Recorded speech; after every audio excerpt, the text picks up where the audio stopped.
It's Halloween, and a lot of us are revisiting our favorite ghost stories. For me, that includes the legend of Sleepy Hollow, which gave us the great American phantom, the Headless Horseman.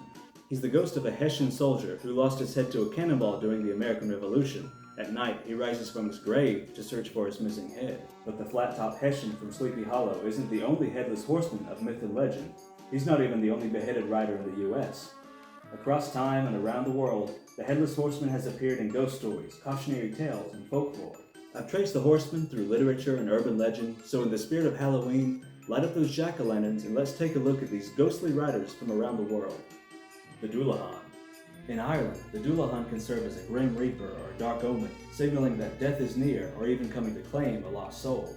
As a folk figure, the Dullahan has appeared in a number of tales. Sometimes he's seated on a horse, carrying his own head, and in some tales, he rides a coach pulled by skeletal horses. The death coach may be black or draped in a white sheet, its arrival announced by the sound of creaking wheels. And while this spirit comes to claim the dead, one legend holds that if he knocks and you answer, he'll splash you with a bucket of blood, which is why I haven't opened the door for anybody in years. He may carry a whip to lash at the eyes of those who see him, and according to who tells the story, that whip might be a human spine. In fairy legends and traditions of the south of Ireland, Thomas Crofton Croker describes the Dullahan's severed head in unappetizing terms. It looked like a large cream cheese, hung round with black puddings. No speck of color enlivened the ashy paleness of the depressed features. The skin lay stretched over the unearthly surface, almost like the parchment head of a drum. To add to that, folklorist Tony Locke describes the head as exuding the smell, color, and consistency of moldy cheese. The next time you eat cheese, you're gonna think about that. Old Croker. Not all ghostly riders are missing their heads, but I think Old Croker of Dartmoor deserves a place on this list.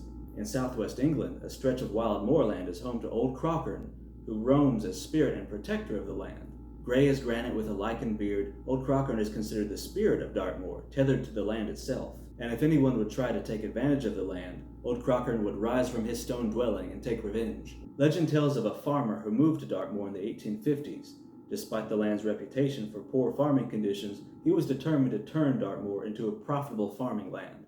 A local then warned the farmer of a dream he'd had recently, where Old Croker told him that if the farmer tried to scratch his back with a plowshare, Old Croker would tear out his pockets. The farmer ignored the warning, sank all his money into tools and machinery, and invested all he had into working the land of Dartmoor. But despite his efforts, crops wouldn't grow, and he wasted his fortune on the moors.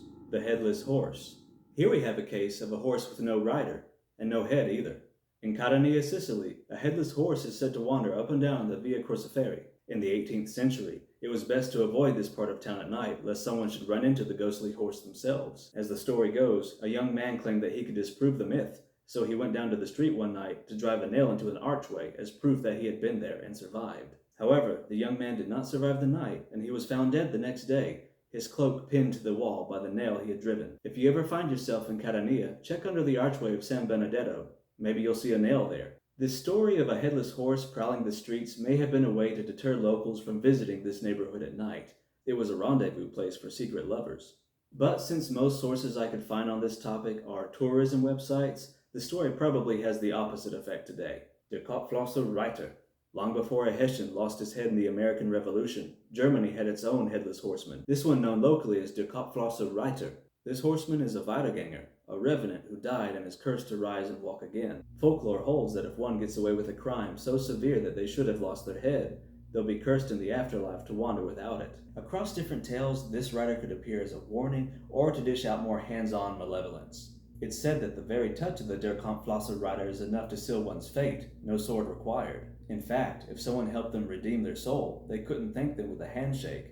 They would both have to grasp a branch and shake that instead. W. Gibbings has a vast collection of folktales, including the story of Hans Jagenteufel. In the 17th century, a woman was out in the forest gathering acorns when she heard the sound of a loud hunting horn. And then she saw a headless rider, dressed in gray and riding a gray horse. He introduced himself and asked her if she had been punished for taking those acorns. When she said no, she pleaded the Lord have mercy on her sins. The horseman told her that she was wise to repent, as he had never repented for his own misdeeds, and now in his afterlife, he was cursed to wander as a restless spirit, El Muerto. On the plains of Texas, some tell of a headless rider saddled to a wild horse, El Muerto. While most of these other headless horsemen are ghosts risen from the grave, El Muerto is a corpse that was never laid to rest. After the Mexican-American War, a Texas Ranger named Creed Taylor and historian J. Warren Hunter recorded an account of a cattle rustler, sometimes called Vidal. He'd been stealing horses in South Texas, and so a group of rangers tracked him down and killed him. To send a message to other thieves, they killed him, cut off his head, strapped his body to a horse, and sent that horse off into the wilderness. And ever since, there have been alleged sightings of a headless horseman out in the Texas desert. It's grim. Rangers captured a horse thief and then opted for an extreme form of extrajudicial punishment. And sure, the image of a decapitated body on a horse is unsettling, but the horseman in this story has no autonomy. They're inanimate.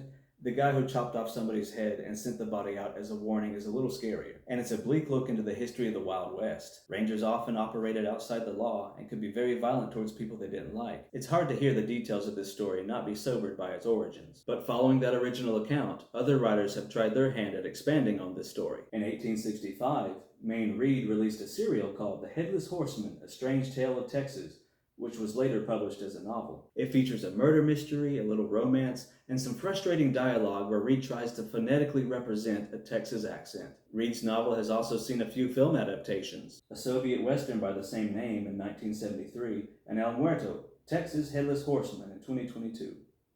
The Kubinashi Rider.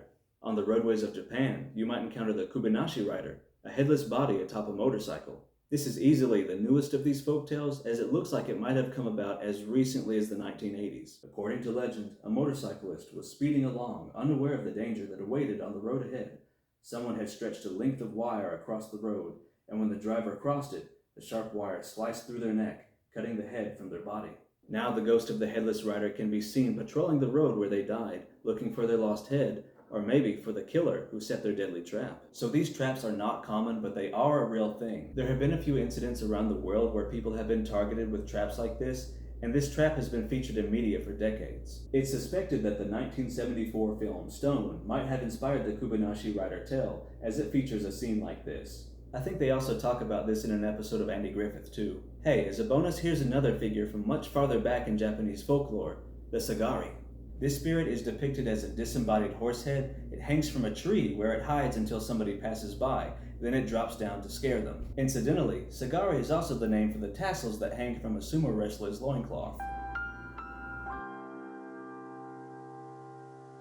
The Headless Horseman of Sleepy Hollow. And now we're back to the story of Ichabod Crane and the Headless Horseman. The legend of Sleepy Hollow is considered America's first ghost story, and the image of the Headless Horseman riding a black steed with a sword and a flaming jack-o'-lantern is classic Halloween iconography. Now, we've seen these ghost stories from around the world, some that might have even influenced Washington Irving. But there was a real-world incident on American soil that might have inspired Irving's fiction. Major General William Heath recorded his account of the Revolution, including his time at the Battle of White Plains on October 1776. During the battle, he says, a cannonball did lop off the head of a Hessian soldier. White Plains is right by the town now known as Sleepy Hollow, where Irving lived for a time. It's possible that he heard the story of this soldier's sudden cranial displacement, internalized it, and later used it for his own work of fiction. And there are more, even more ghostly writers out there. Maybe we'll get to those down the road. And did you know there was a trend called horsemanning, where people would pose to fake headless photos? It was popular a few years ago, but it actually got started more than a century earlier. If that sounds interesting, check out my video on trick photography and other creepy illusions. And if you love ghost stories, folk tales, and horror in general, stay tuned. I have more coming up very soon.